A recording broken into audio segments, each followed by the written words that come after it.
All right, shy people. Any questions about the muscles we've talked about so far in the trunk? Okay. So today we're going to finish off the muscles. We're going to go over the rectus, we're going to go over the erector spinae, and then we're going to do a heck of a lot of practice and show you how this stuff is put to use so that you guys can apply it into your areas of expertise. Okay. So we're going to start off with the rectus abdominis. First thing I want you to notice is that in terms of your circles and your functions, these are anterior crossing muscles. And it's the front view. It's literally pulling your rib cage to your pubis. On most of these muscles, I actually have the origin, the pubic symphysis, and the intercostals and the xiphoid. How does it cross? Where roughly pubis to ribs, and you can imagine it pulling in a direction of flexion, right? The really neat part about the rectus is you look at it and you're like, okay, those fibers, because again, muscles can only pull. There's no obliquity to it. They're very straight up and down. Like unlike in trigonometry, like where most of the stuff is at angles, that's literally like right at 90 degrees, all right? So there is no rotational pull in anatomy. It's linear. Now, I like to have a lot of different pictures, and we're going to do the PowerPoint videos. But this is not one continuous muscle. Our body has a very unique way of kind of separating rights from lefts. So we actually have a right side and a left side of the rectus that's better shown in these follow-up pictures. So you see how you have this kind of midline tendinous inscription. This is the left rectus, this is the right rectus. And here's a better example of separating and compartmentalizing. In this case, this would be the left rectus. I got you. Okay.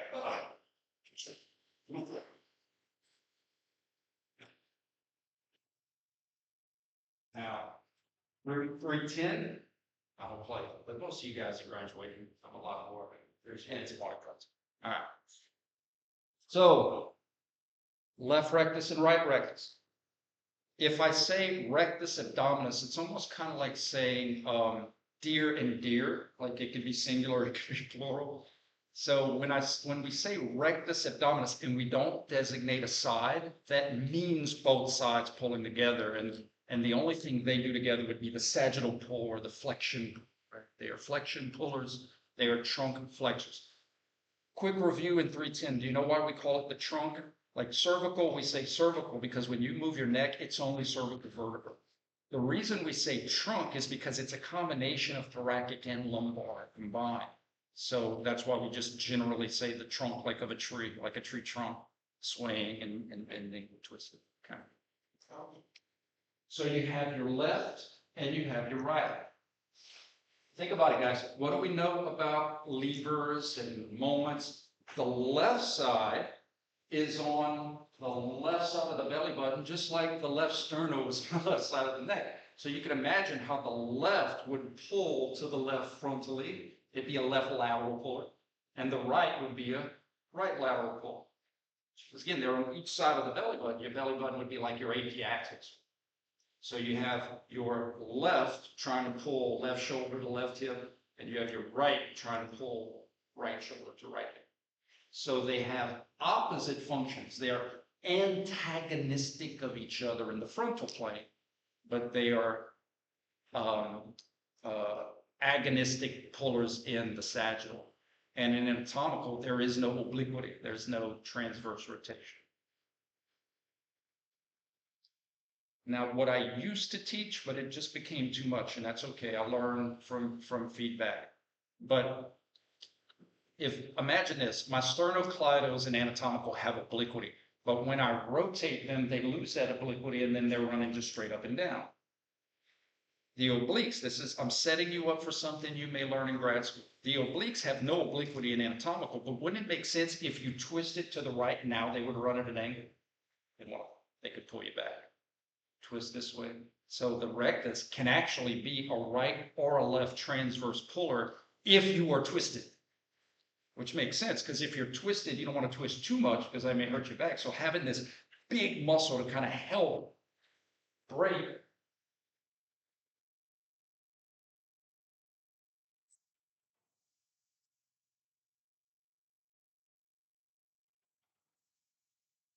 All right, so Let's see how the rectus abdominis sits in class. Both of them sit anteriorly. Left rectus, right rectus. The right is on the right side of the AP axis, the left on the left. Notice there's no arabs for rotation. So both of them are trunk flexors. The right is a right lateral, the left is a left lateral.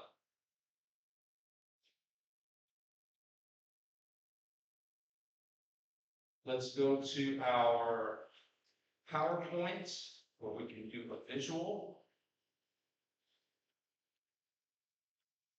Remember, you have access to all this stuff.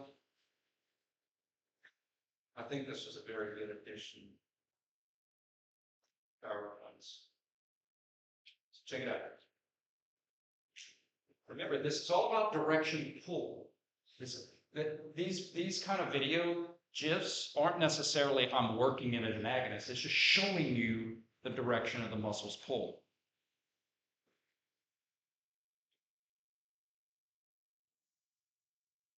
Showing you how it's pulling to the right lateral. Showing you how it's pulling to the left lateral. Although these are external, obviously this would be the left rectus, so I think just that she couldn't find one that highlighted the left rectus, but it still ultimately shows the same thing. Now, this one would be pulling right lateral, and then this would be pulling left lateral. Think of it as a teeter-totter, right? So here's the teeter-totter. Here's my belly button. The left rectus would be pulling the teeter-totter this way, and the right rectus would be pulling the teeter-totter that in the front.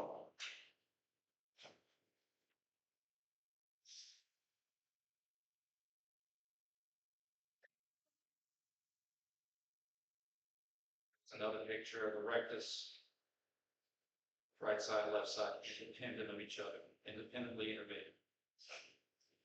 All right, let's go to the erector spinae. So you're just like the cervical guys, you have a bunch of these. In fact, you have more on your trunk.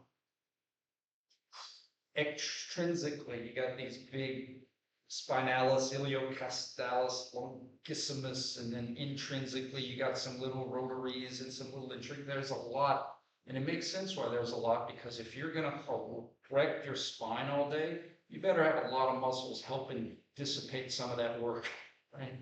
And so it's a big job to keep our muscles activating. I mean, heck, try to hold your arms out for a few seconds, right? It gets tired after all of a sudden. That's what our rector, our extensors in our back are preventing my neck from flexing, and it's preventing my trunk from flexing because we have all these organs and stuff in the front of our spine. Okay? So in grad school, you're going to learn about the individual muscles and they cross in a lot of different ways. But one of the things they have in common, if you notice, they go from inside to out. Inside to out. And again, this is what I love about trigonometry, is because those angles don't look like much, but they're more than you think. Those angles don't look like much, and they're more than you think. And if you're like, well, wait, don't they kind of come out and they come back in? But remember in our pulleys, how we said bones can serve as pulleys to help leverage? That's what it's about. It's about those muscles literally pulling more on outside ribs to the spinous processes, okay? And this is just one example. You got a bunch. I mean, it's really a lot. But notice how they're going from into out, almost kind of like some obliques, right? And they're pulling on those ribs. So the erector spinae of the trunk is similar to the erector spinae of the cervical vertebra, in that the right erector and the left erector both pull in the direction of trunk extension. They're extension pullers. No muscles cross the midline. No muscles cross the spine. It's like the Great Wall of China. It keeps the right side away from the left side. So the right side is just like kind of our rectus, is going to be right lateral. So it's going to have a sagittal extension pull. It's going to have a frontal lateral pull. So the right erector is going to be right lateral pullers. The left erector is going to be left lateral pullers.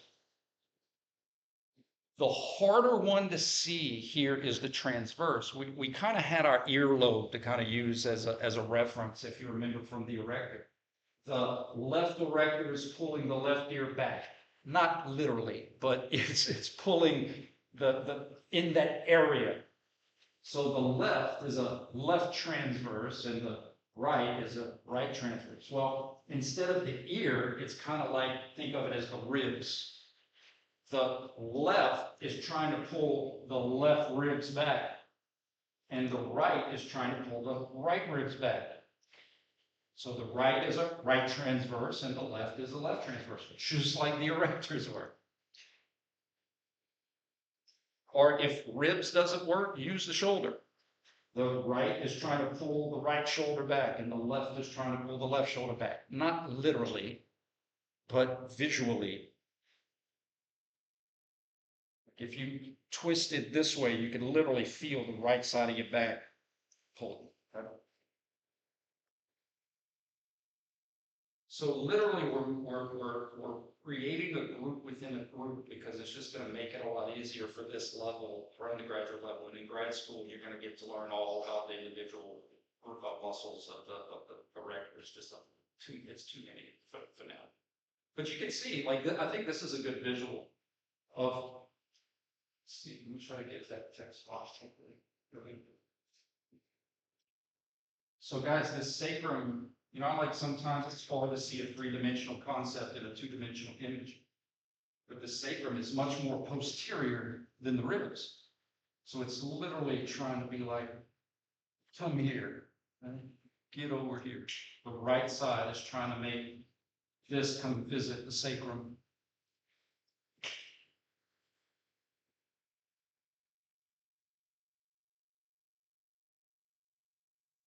Make sense?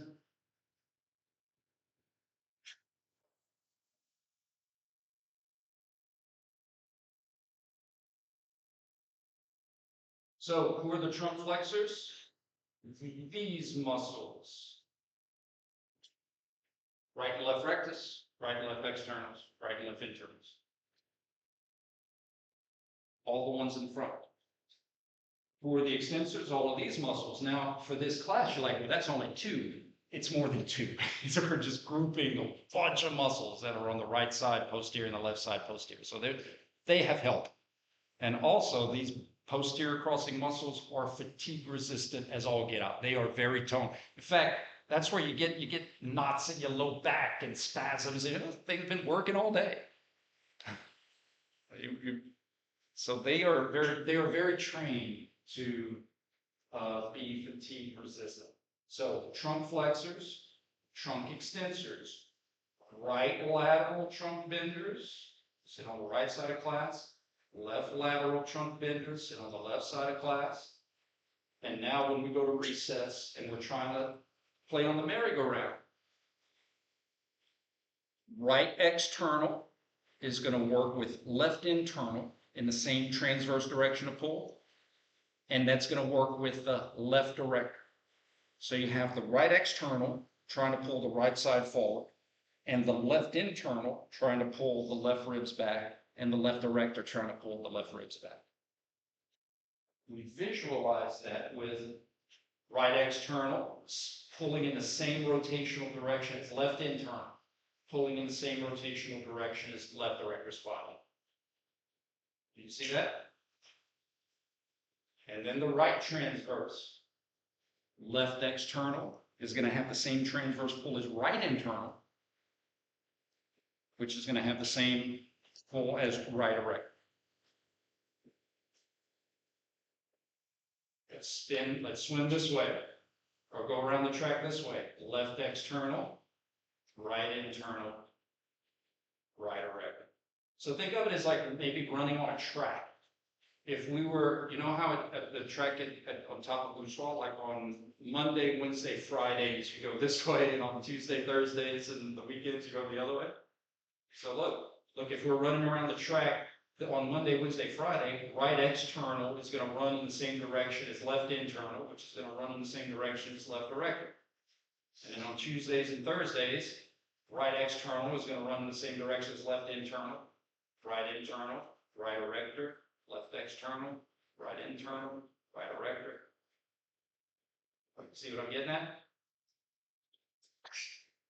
And it's a force couple. Spinning the merry-go-round is more efficient when you have two different linear forces that are trying to rotate in the same, because they can cancel out in certain planes and work together in the transverse.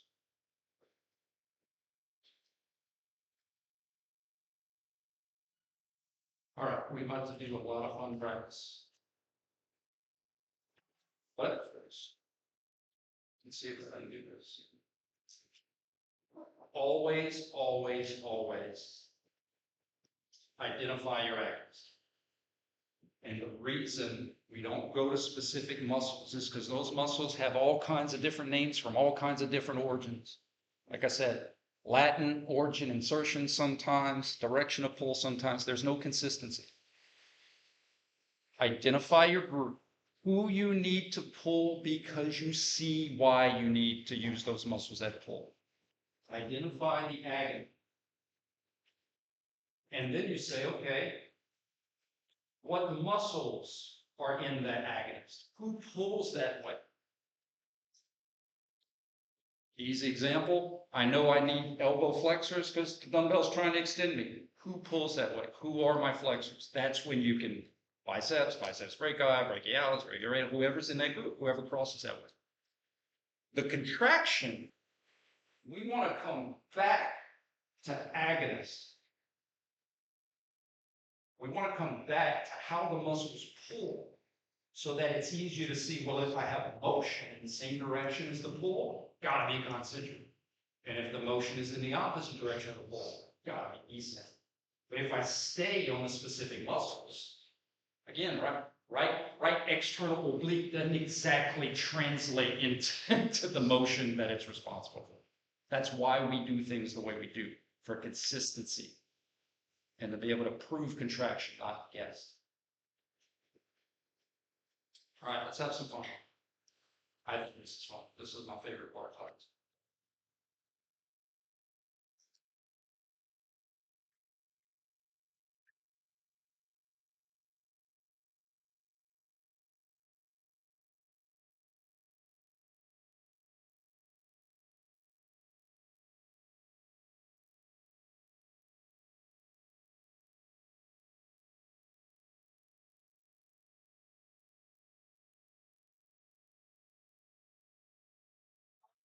Go get stuff.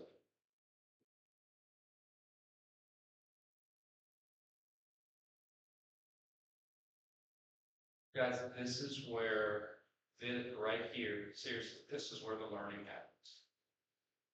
I want you to take your time. I'm going to put it on the side screens if it's better for you to view. There's a lot happening here. That's why I teach process. Identify the group because you're asking yourself, what is that dumbbell trying to do to me? I know who I need to recruit because I know why I need to recruit them, right? We're going to get into some exceptions. It's hard to go through exceptions with the cervical because rarely do you want to move faster than the external forward, right? There's a lot of stuff to protect up here. But once we get into the trunk and the hips, there's going to be times where we got to go faster than gravity, the 310 exceptions. Identify your agonist. Then just say who is in that group, what muscles are in that agonistic group. Your circles help you, your lists help you, or some of you might just literally be able to visualize the whole trunk and be like, it's this, and this. I don't care. I just want right answers.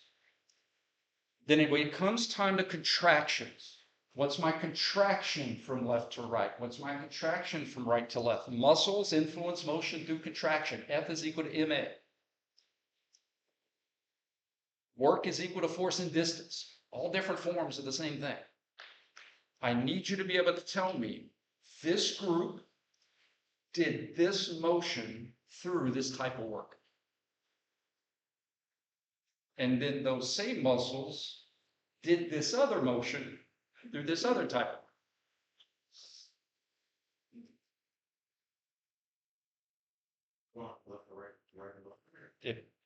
Absolutely. Let's do it. In an open conversation, it doesn't matter as much as long as, we're talking about it. But on the test, absolutely, I'm gonna pinpoint the specific question. But for an open-ended conversation, as long as, hey, let's go left to right, let's go right to left, all good. So in other words, I want a chance, a better way of me saying that, I apologize. Sometimes my brain has traffic jams. We're gonna do both. We're gonna practice both, absolutely. I want us to practice all the options. But because we typically, as you know me by now, we start off left to right, we'll go left to right and then we'll come back. I just want to make sure I emphasize we're gonna come back. We're gonna do them both.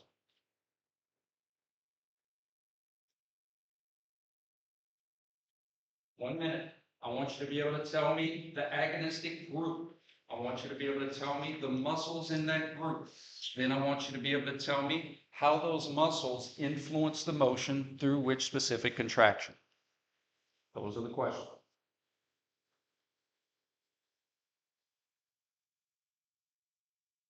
As always, guys, feel free. I know there's not a lot of people in here and it's kind of weird, but always feel free to get up and move if it helps you. You don't even have to get up. You could kind of just imagine, put a pen in your hand. You could do this one sitting down.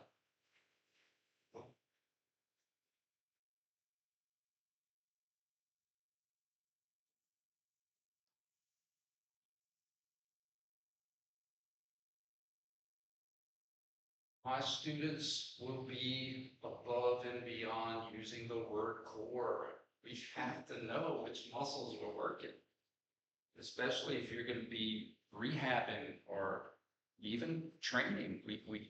There's going to be times where certain exercises or innervation of muscles are contraindicated. There's going to be certain conditions where, guys, we need to not work this specific muscle, or we need to emphasize that specific muscle.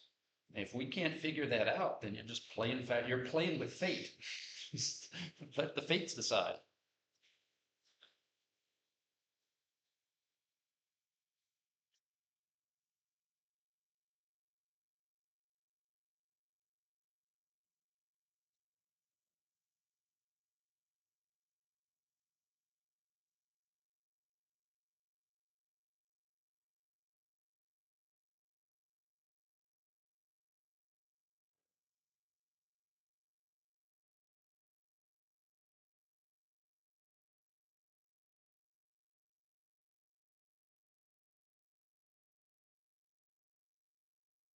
Do me a favor, if you want.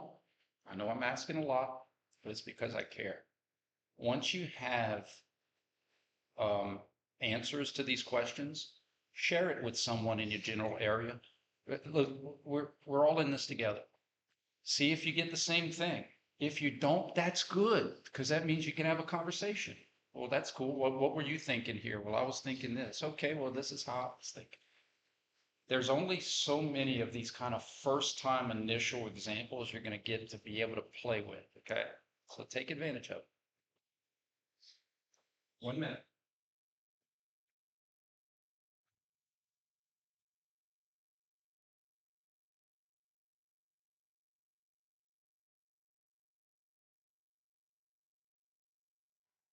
Thought I didn't press record.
All right, guys, external force is trying to do what?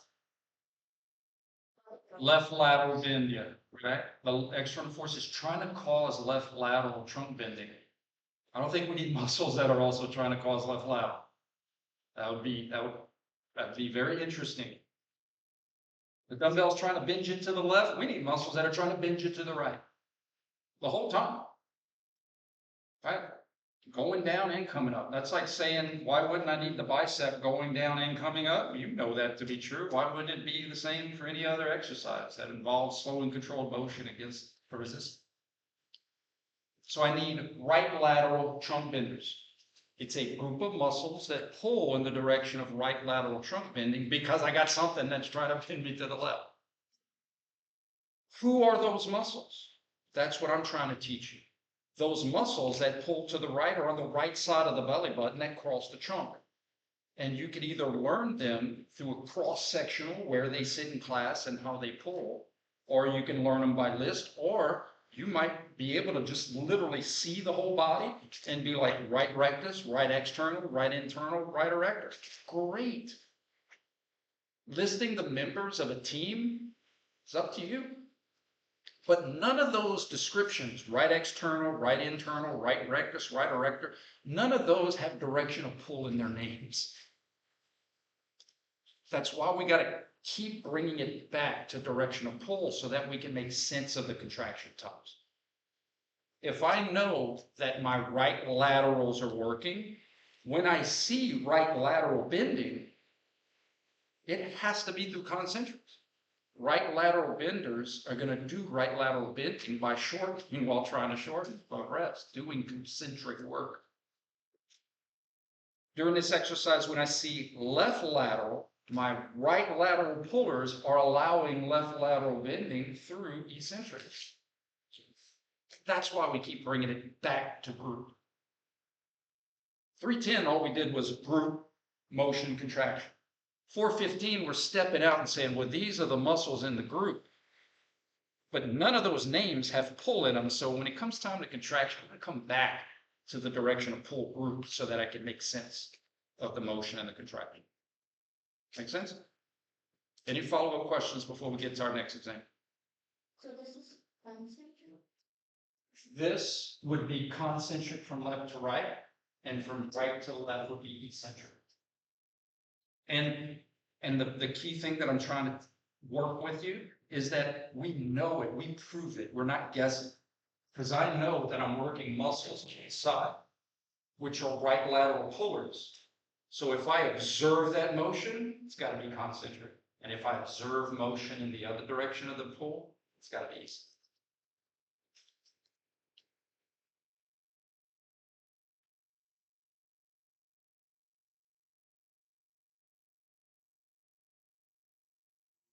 Oh, no, want this.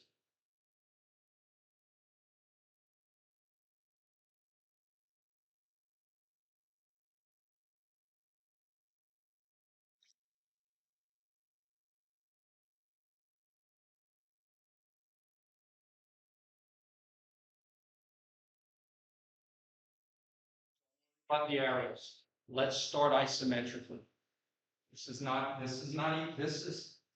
going to be on the path to the hardest concepts that we're probably going to see in class. But I want to remind you, I'm still going to remind you of 310 stuff. Look at me. Look at me. Look at me. Look at me. Look at me. Trust me. Do you remember in 310, right transverse trunk is the same as right transverse trunk. Left transverse pelvic, right transverse trunk. Remember the cap and bottle? That's important. Right transverse trunk happens with left transverse pelvic. But in 310, we never had pelvic girdle rotators as a group. Why? Because sometimes they could be hip muscles. Sometimes they could be trunk muscles, remember, depending on if our feet are off the ground. So in other words, they can't be the same muscles consistently. My elbow flexors are always going to be the same muscle. So even though we may be seeing pelvic girdle rotations, we have to bring it back to the motion of the trunk or the hips so that we can bring the agonist back to the muscles of the trunk of the hips. So in the windshield wiper exercises, we're going to be seeing, y'all don't judge. I'm almost 50 years old. I'm joking. Y'all get judged. You can point last. I don't care. I'm too old. All right. Right transverse pelvic, but left transverse trunk. Left transverse pelvic, but right transverse trunk. So even though we're seeing the pelvic girdle rotate, we're also seeing the trunk rotate. Therefore, it's muscles of the trunk that are responsible for that rotation. Does that make sense? You know darn well you're still working the muscles in your core. It's trunk muscles. You understand me? So let's roll and rock. I'd like for you to identify which muscles of the trunk are maintaining this position isometrically for this picture. Don't worry about the arrows. This person's holding this position for the camera. Gravity is trying to do something to his pelvis. That's true. But gravity is also trying to do something to his trunk. And that's where we need to take it from. What is gravity trying to do to the trunk? And once I identify that, I can eliminate certain muscles, and then I can identify the agonistic muscles. I'm not telling you to do it like I do it. I just want right answers. But I love to do process of elimination. I like to identify who I don't need. Think of it as a detective. Before they kind of determine who did it, they kind of have to eliminate certain suspects. They narrow it down. That's what I do. I identify who it can't possibly be, so therefore I have better confidence in who it needs to be. 1, 2, ready, break.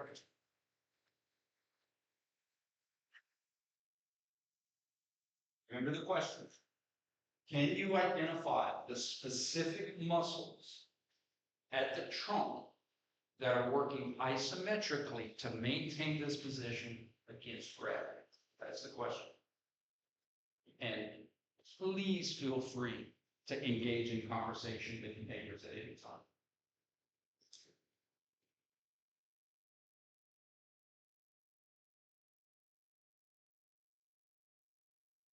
I'm going to retitle this class KNES 415, Beyond the Core.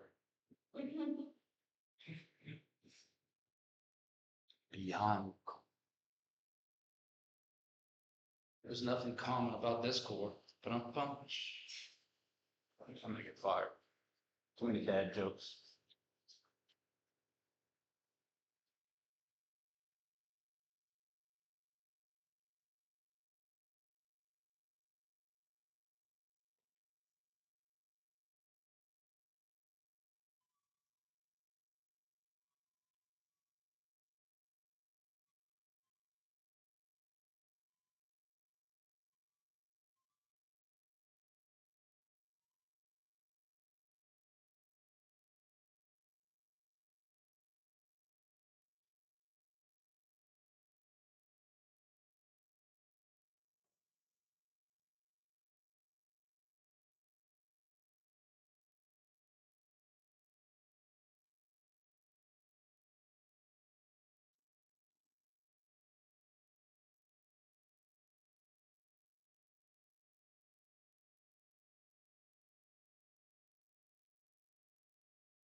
Guys, I'm going to make a confession. I've been knowing this stuff for about 30 years when it was taught to me by Dr. Jordan, who passed away at the beginning of the month, and sat right there in that corner. I've been teaching this for about 24 years. Been doing this for a long time. And if someone comes into my office and says, Dr. Campbell, can you help me see what muscles are on there? I would have no idea right off the bat. Let's figure it out. Because it's confusing. I don't have that. If you just put me on a clock and said, what are the muscles? Let's figure it out. Gravity's trying to do this. Therefore, I know it doesn't have to be that. Therefore, I know it has to be this. Who are those muscles? So, to me, there should be comfort in that. Like, this is confusing stuff. So having a process that's consistent should make us feel better than thinking that you have to somehow memorize all these scenarios. You know, that's like saying if someone asked you what's 245,523 minus 80, and you don't know it right off the bat. I mean, but you can figure it out. Gravity is trying to twist the pelvis to the right, but we don't have pelvic girdle rotating muscles because, again, sometimes it's hip, sometimes it's trunk. So we have to bring the agonistic conversation to the joint, either the hip or the trunk. In this case, it's the trunk, right? So gravity, although it's trying to twist the pelvis to the, and it's actually trying to twist the trunk to its left. Can everybody see that? Can everybody see if I relax? In fact, the reason I did the stretch question on Friday was to set this question up. You remember that, where we did the, what muscles am I stretching?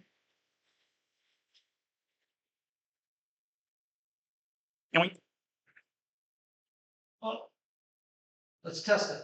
Relax.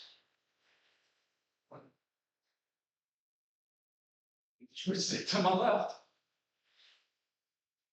Gravity's trying to twist my trunk to my left. Gravity's trying to make my sternum look more at my left hip. So if gravity is trying to twist my trunk to my left, I don't need muscles that are also trying to twist my trunk to my left. Does that make logical sense? If gravity is trying to twist my trunk to the left, I need muscles to prevent that by pulling to the right. I need right transverse trunk rotation pullers. I've identified who I need because I see why I need them. Now all I got to do is say, who's in those muscles? Who are my right transverse pullers? Left external, right internal, right erector.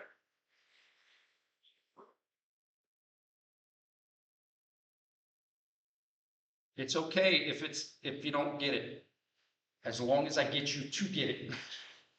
Okay? Any questions, clarifications? So, exercise. I think that Google has it as a windshield wiper ab exercise. Now let me ask you this.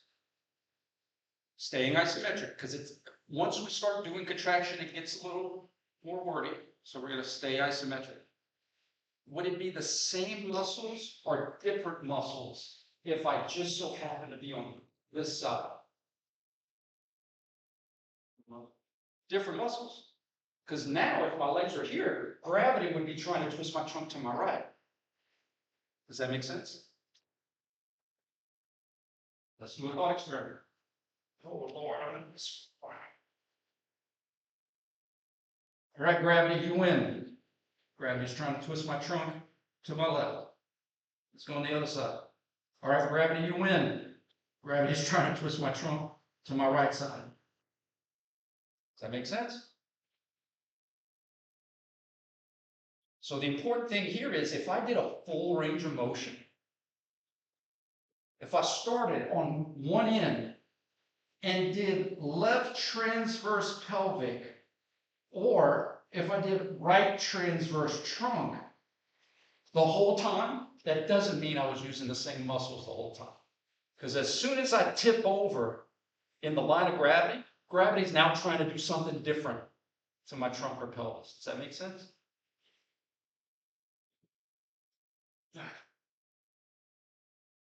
All right, at the last part of class, if there's no questions, let's do some contractions.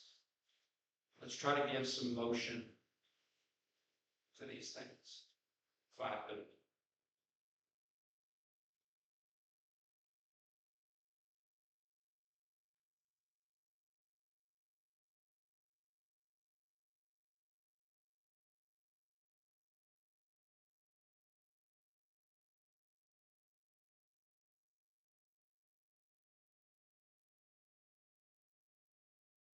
Not that none of these are great. I just really want to try to find a good one that has a good before and after for us to practice. Okay, not that, not that. Here's our buddy from earlier. We definitely want to get some context. All right, so here's the context. She's going to start at the top and she's going to lower her. There's no reason for her to slam her legs to the left. And there's no reason for her to just relax and let them plop over to the left. She's going to lower her legs down to the left. And then she's going to make her legs come back to the middle. So it's very similar to our first one. We're going to go top to bottom, and then we're going to go bottom to top. The kind of things I need you to identify: the agonistic group, the muscles in that group, and now let's try to formulate muscles, motion, and contractions.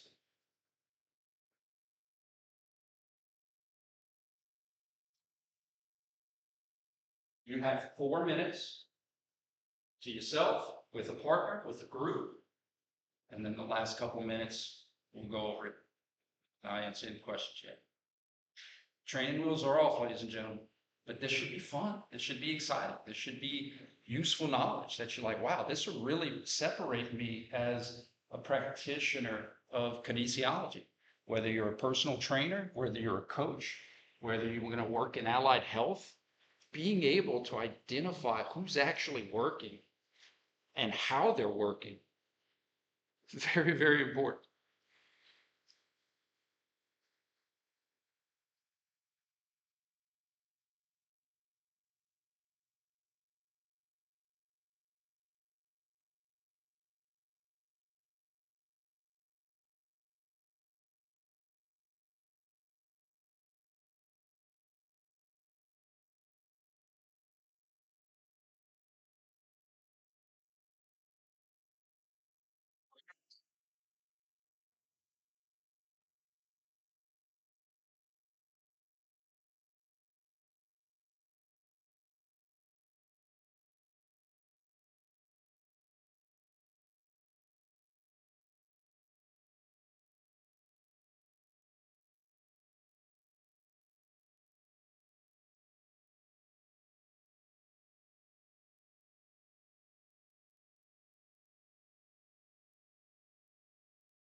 Minutes.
One minute. And no, I'm not rushing you. It's just class time, right? So that's why I'm putting the time limit on to make sure we're able to go over. We gotta go. Guys, my suggestion, you are majoring in kinesiology. Everybody here should have some type of interest in movement. That's when you practice. When you're exercising, or you're working out, or you're playing, or you're doing cardio, or you're doing whatever. That's where you can practice. And even if you pop into the gym just to go through some exercise, or if you're home, a lot of mat, just go, what am I stretching when I'm here? What am I stretching when I'm there? That's part of the beauty of human movement, because if we're awake and we're moving, we could be practicing. And just like anything else, it gets easier and easier with practice. The time it takes you to get to the conclusions gets less and less and less when you practice it. All right, guys.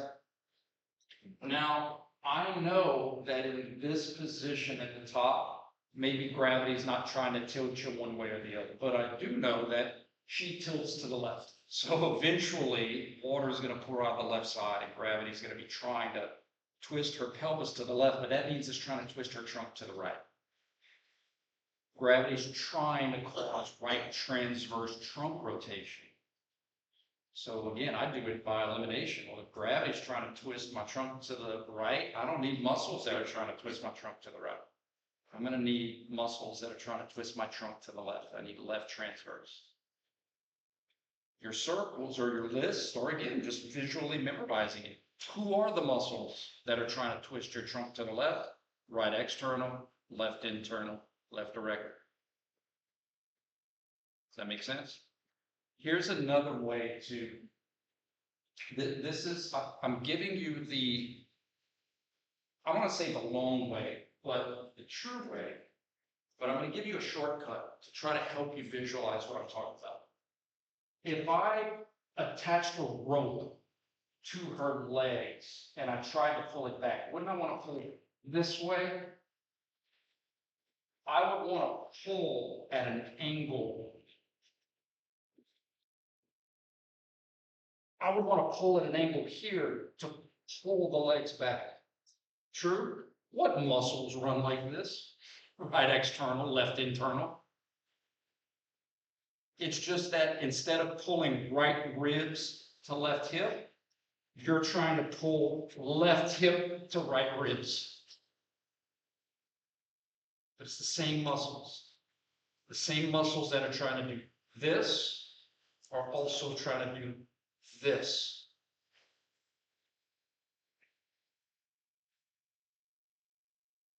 Eccentric or concentric, top to bottom? Eccentric. Bottom to top, concentric. Are we feeling better?